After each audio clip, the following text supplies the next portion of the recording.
Okay, welcome back. So, in the last video, we got our sort of object-oriented combat system working, and we were able to demonstrate a little bit of a scrap between a couple of in-game characters. So, what we're going to do this time is try and increase the sort of depth of the sort of make it more real, basically, add some realism and a bit of variety to it. So. The first thing I'm going to do is, if you've not seen these before, I'm going to introduce the concept of dictionaries in Python. So if you know about dictionaries, you might want to skip forward a few minutes. Excuse me. So if I do test equals, and then curly brackets, and I'll call the first one banana, 15, and pear, 10, something like that, close curly brackets. Right. So if I now type in test and then banana, I get back 15. So what it's basically doing, as you can tell, is looking up to see where the keys, as they're called, which keys in the dictionary have this value, and then outputting 15. And then outputting the value assigned to that key. If I put in something that's not in the list, then it doesn't like it. Okay, so that's just something to be aware of. But we're going to use that in our game here. So the first thing we're going to do is, if we go back down to our class here, we've got self.weapon equals 10. That's kind of boring. So what I'm going to do is change that. I'm going to change it to weapons, and I'm going to put it in square brackets, which in Python means a list, and I'm going to type dagger. And then I'm going to create another attribute called self.drawn weapon, and that's going to be an empty list. Okay. Then what we're going to do is create a dictionary. So we say def, we're going to create a dictionary within a function. So we're going to call this function CQ weapons, and then I'm going to type in weapon, return, and let's say CQ weapons. We're going to create our dictionary with our curly brackets. So let's call the first one sword. Have that do, I don't know, 20 damage, say. Let's call the next one spear. Let's keep them all lowercase just to make sure it's consistent. Make that one do, I don't know, 12 damage, and last one is dagger, which I'll make that do 8 damage. Okay. And then we say if weapon in CQ weapon, so we want to make sure that the weapon is actually in this dictionary. Then we say weapon damage is equal to CQ weapons, and then weapon. Okay, and then we're going to return weapon damage. So what will happen is the word weapon, or the argument weapon, which will be a string, which will be sword or spear or something, will be passed to this function. It will look in our dictionary, say, all right, I need a dagger. That causes 8 points of damage. And then it's going to return that as our weapon damage. Now we need to make sure, we need to put in a check here. Let's say if weapon is not in CQ weapons, then what should we do? Let's set weapon damage to 0 in that instance. So that makes sense, doesn't it, from the game point of view? Because if you're attacking without a weapon, you can still do some damage. You can still cause some damage in close quarters by the punching or kicking or whatever. But it just means you haven't got a weapon. So we don't want the game to crash just because the character isn't holding a weapon. We want them to still be able to actually fight. So we'll put that in as well, just as a check. And then what we'll do is we'll define a couple more functions here. So the first one I'm going to say is define action draw weapon brackets character as one of our positional arguments, and then the next one will be weapon as our second positional argument. Come down, turn. Okay, so all we're going to do with the draw weapon function is we're going to transfer whatever weapon is in the character's weapons inventory into their hand, and then into their drawn weapon, you might say. So let's say, right, first we need to check that the weapon actually exists in the character's inventory. So we say if weapon not in character dot weapon weapons, and we also want to make sure that the weapon is not in their hand either. They're not already holding it. We don't want the code to crash just because the weapon's in their hand and we forgot. So we're going to say if weapon not in character weapons and weapon not in character dot drawn weapon, print character dot name does not possess this weapon, and then we will return. Okay. If I say, let's do another check, so we'll say if weapon in character dot drawn weapon, then again print, but this time character dot name is already holding a, and then weapon, and then return again. And then finally, the one that actually works is if weapon not in character dot drawn weapon and weapon in character dot weapon. So we're saying if he's not holding the weapon but it is in his inventory, then we can draw. Then we can actually do this action. Then we'll say character dot drawn weapon equals weapon, and I'm going to remove the weapon. We need to remove the weapon from the character's inventory as well. So we don't want to suddenly make two daggers out of one, as it were. So character dot weapons dot remove weapon. If you've not seen this before, I'll just quickly demonstrate this in Python here. So if I do test equals square brackets for a list, we'll say pear apple. Okay, right. So if I do test, there's your list. So if I do test dot append brackets and then put orange in here, then test will now have orange on the end of it. If I now do test remove, and let's say pear, just because pear has now disappeared from our list. And if I want to sort of find a particular value in our list, we can just do test. In this case, let's do test 1.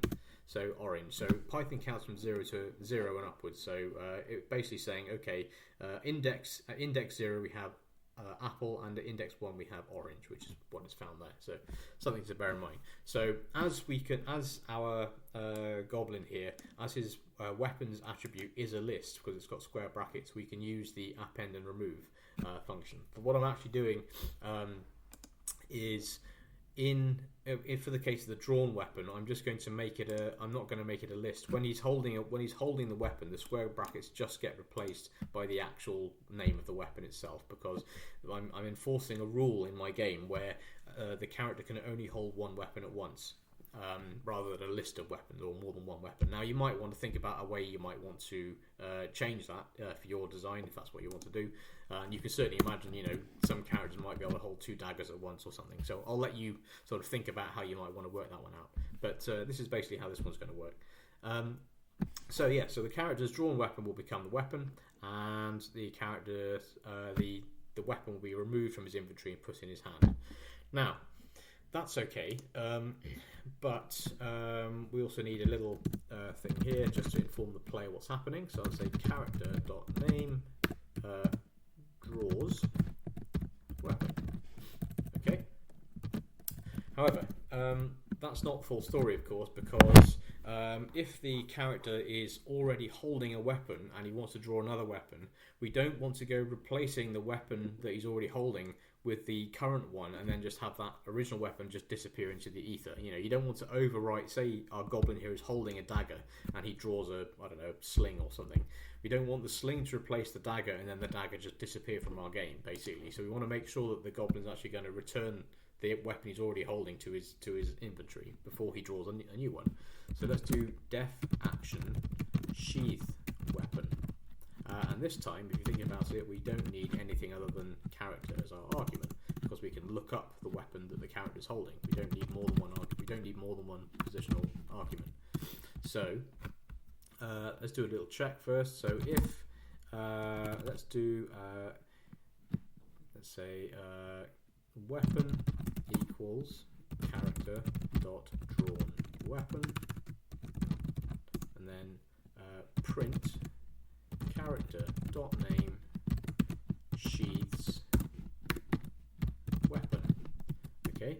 Now, again, we need to do a couple of checks here, because if the character isn't holding a weapon in the first place, then we don't want to have the code crash just because the character is not holding a weapon.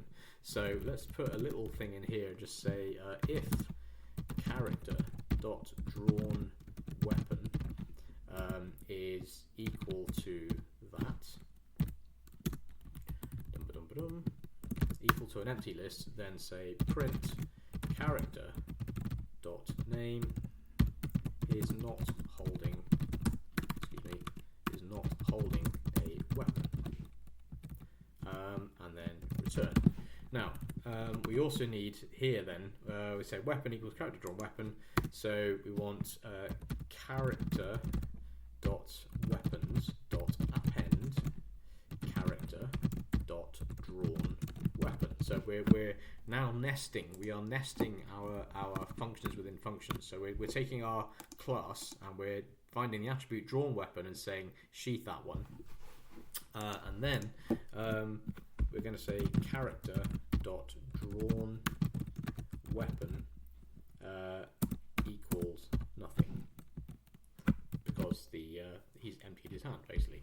So that should work, I think. So if we do import game, we'll instance a new class. If I go back up here, excuse me. Right, so Gobbo1 dot weapons. So we've got a dagger in his weapon inventory. If we go drawn weapon, should be empty. Okay, so if we do game dot action draw weapon, and then we'll do Gobbo1 dagger. Yeah, didn't like that. What's going on there? Ah, misspelled something. 135 character name. That's not how you spell the word name. Import game. Try again. There we go. Gobbo1 draws dagger. So now if we do Gobbo1 dot drawn weapon, he's now got a dagger in his hand. Okay, so what if we do sheath weapon? Sheath weapon. We don't need a second argument this time, because we know what the weapon is. He sheathes his dagger. So now if we go drawn weapon again, is empty, and his weapons should have a dagger back in it again. Yeah, there you go. So that's quite nice. So while we're at it though, let's make this a bit more interesting. So let's say weapons, and then because weapons is a list, remember we can do an append as well. So I'm going to say add another weapon, which I'll call, I don't know, sling or something. Okay. So now if I do Gobbo1, let's do a quick test first of all. Is not holding weapons. That works as well. So let's do action draw weapon dagger. Gobbo1 draws dagger. Now let's suppose I want to draw the sling that I'm holding. That is in the weapon inventory. If I type sling instead, Gobbo1 draws sling. That didn't work, did it? Right, let's check that. Why didn't that work? Right, if weapon. Okay, I know why we didn't call sheath weapon, did we? So, if weapon. Okay, let's say if character dot drawn weapon is not equal to an empty list, then action sheath weapon character. That should work. It's always worth checking your code. Don't just assume it's running fine. You know, always worth checking. You never know. So import game again. I'll re-instance the goblin class just to sort of reset everything. Here we go, Gobbo. Right, so action, draw weapon dagger, draw the dagger. Now let's have him draw the sling. Yep, he doesn't possess this item. Pretty sure he does. No, he doesn't, does he? Of course, you're right. Let's do Gobbo1. There you go. So that's another unintentional test, but it works. Dot append sling. Right, now let's try it. There we go. So gobbo1 sheath dagger, gobbo1 draws sling. Okay, and then change it back to dagger again. Draws dagger. And then let's just do sheath weapon. Sheath weapon. All right. So that's quite nice. So we've got an action where the characters can draw and sheath their weapons. And now that we've got an attribute called drawn weapon, the reason why actually you might want to implement an attribute called drawn weapon, you might think, well, why don't I just use weapons? It's because if you think about when it comes to the coding, if you want the code to identify one particular weapon that the character is using, it's far easier just to have a single item to have the code look at, rather than if you've got some long list and you have to then design the code to go through the list and find whichever item it is. I mean, it's still doable, but it's just a bit more complicated, and it's a bit more realistic just to have the idea of a character with an empty hand or a drawn weapon or whatever. So now we've got a dictionary which specifies damage, and we've got the actions of drawing and sheathing a weapon. So let's go back to our close quarters and see if we can sort of build this into what we're doing. So now we don't need weapon.character weapon in here because we're going to do that differently. So let's get rid of that. Come down here. So we'll say weapon equals character.drawn weapon. Okay, and then what we want to do is we want to call our dictionary that works out how much damage that weapon is supposed to do. So we'll do CQ weapons. We'll call weapon damage. I'll say weapon damage equals CQ weapons weapon. Okay. And what I'll just do here is I'm going to add a bit more realism as well. So if I move this down slightly, so under here, so because it always evaluates in order of line. Now that we've got a weapon defined, we can say character name attacks target name in close quarters with a and then weapon. So now it will say what the weapon is.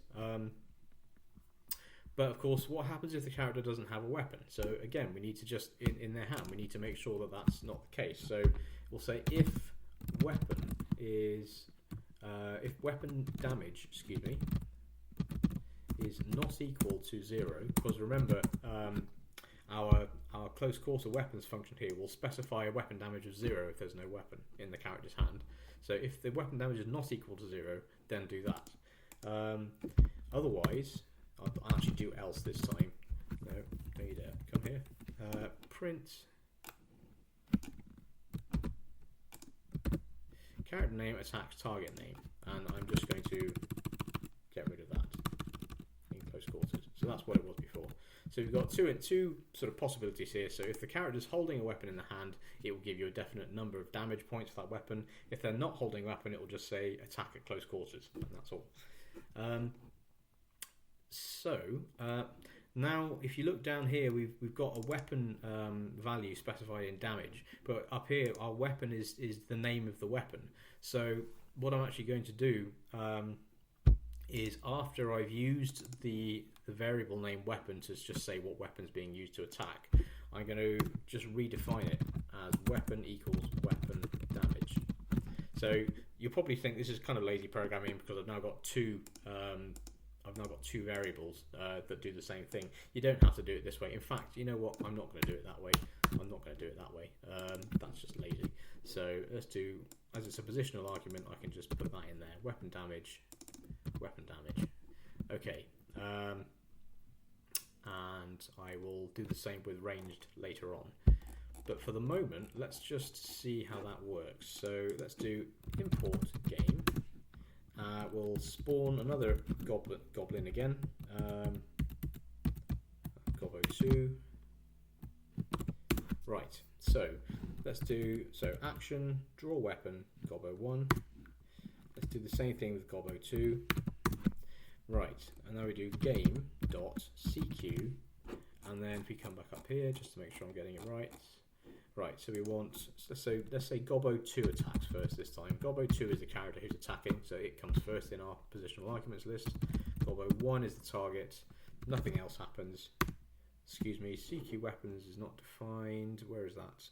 122, scroll down, 122, CQ weapons is not defined. Oh yes, here we go, CQ weapons, I missed the S off the end of that. Easily done. Again, always check your code. Right. There we go. There we go. Gobbo2 attacks Gobbo1 at close quarters with a dagger. Attacker wins. Critical hit scored. Character is stunned. 9 damage. Okay. And we can probably do the same the other way. Now, but let's just do a check first, though. So let's do game.action sheath weapon Gobbo1. Okay, Gobbo1 sheathes their dagger. So now, if I do the same function again, but attack with Gobbo1, Gobbo1 now hasn't got a weapon in his hand, so he should. Alright, 122 CQ weapons. If weapon unhashable list. Excuse me. Okay, so I just figured out what was wrong there. So basically, what we need to do is put in a check here. So we'll say if weapon is equal to an empty list, then weapon damage is equal to 0. And again, we can do a return here at this point, so we don't want the code to run on after this if there's no weapon damage. So we'll just do return weapon damage. There you go. So what should happen now is the character, if they've got no drawn weapon, it'll just say, well, that's an empty list, I'll apply 0 weapon damage and just return that. So if I do import game, Gobbo1, I think it was, let's just check, Gobbo1 dot drawn weapon is empty, so let's attack again. There we go, so that's better. So Gobbo1 attacks Gobbo2 at close quarters, there's no weapon this time, attacker wins, but he only scored 1 hit point because he's a weakling, he's a goblin basically, so he's just using his fists and nothing else. Okay, so that's good. We don't want the game. This is one of the reasons why you want to put in all these little checks, because you don't want, the flow of your game to be disrupted by an error halfway through because of something. So that works quite well. So so we've now got a couple of different things that we can do with our characters. They can draw and sheath a weapon. They can use different weapons with different damage strengths, and that's all still nicely contained within our close quarters function. So I think that's a good place to end the video.